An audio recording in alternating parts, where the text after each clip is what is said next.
Alors, maintenant que j'ai expliqué pourquoi c'était autant positif pour Apple+, par exemple, pourquoi Canal, eux, ils sont autant réticents, voire même carrément agressifs, hein, sur le projet Ligue 1+. En fait, il y a 4 raisons à ça que j'ai trouvé.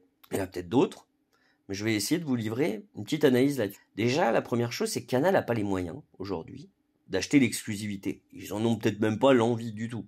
Donc, Ligue 1+, si ça fonctionne demain, ça pourra fonctionner sur plein de plateformes. Les FAI, c'est déjà le cas. DAZN, qui va diffuser également, mais ça peut être demain sur Apple+, sur Netflix.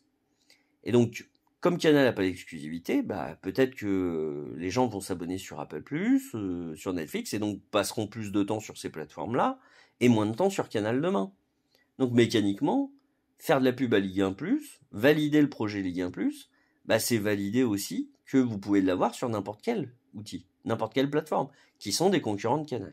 Le deuxième point, c'est que ça installerait une concurrence au sein de sa propre plateforme.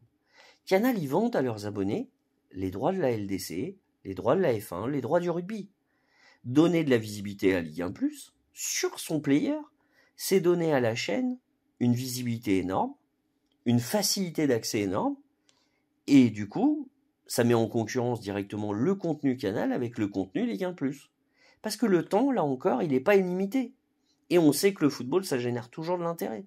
Donc plus de gens qui regardent Ligue 1+ sur leur player, c'est peut-être moins de gens qui regardent le rugby demain. Du coup, moins de pognon pour les annonceurs sur les produits rugby. Ensuite, troisième point, l'impossibilité de faire marche arrière. C'est-à-dire, si Canal met le doigt dans cet engrenage, ils intègrent la chaîne de la Ligue, bah, il sera très compliqué de faire machine arrière. Si demain, tu donnes la possibilité à tes abonnés Canal de s'abonner à Ligue 1+, et que dans 6 mois, t'es pas content du rapport de force avec Ligue 1+, bah, comment tu vas justifier ça auprès de tes abonnés? Ça va créer de la frustration, ça va forcément provoquer des départs, des résiliations. Ça, Canal veut à tout prix éviter. Et enfin, le point, à mon avis, essentiel, c'est la pression des actionnaires. Et c'est ça qui justifie avant tout l'agressivité de Canal+. Ça et le contentieux, évidemment, qu'ils avaient précédemment. Mais Canal est dans une situation délicate en bourse. Faut comprendre ça. Les résultats financiers sont pas catastrophiques, hein, ils sont plutôt corrects. Mais en bourse, l'introduction s'est mal passée, il n'y a pas de marge, donc c'est compliqué.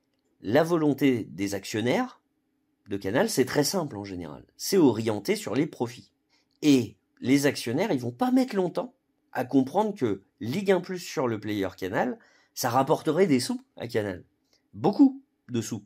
Donc, les actionnaires, si Ligue 1+, ils voient qu'ils atteignent assez facilement 1 million d'abonnés ailleurs, bah les actionnaires, ils vont faire pression. Pourquoi? Pour que Canal l'intègre à son player. Ils vont faire pression sur l'équipe dirigeante de Canal.